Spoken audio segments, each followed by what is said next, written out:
Okay guys, so I'm gonna make a simple chicken sandwich. And these are my ingredients. I'm gonna use mustard because this is what my husband likes. Let's go. Just pour it here. Just a little amount. Pwede siya ganahan o daghan. Look at the color.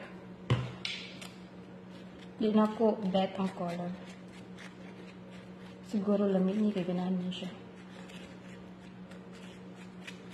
Okay. Then,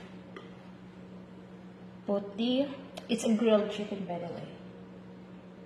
And then, the tomato.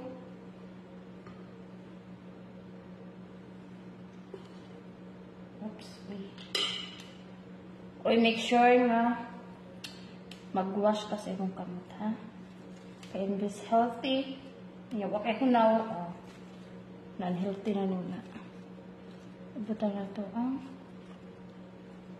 lettuce. Okay. More lettuce para healthy. And then, itaklog lang na rin mo. That's all. Simple. So, na siya paniid ito. Diba?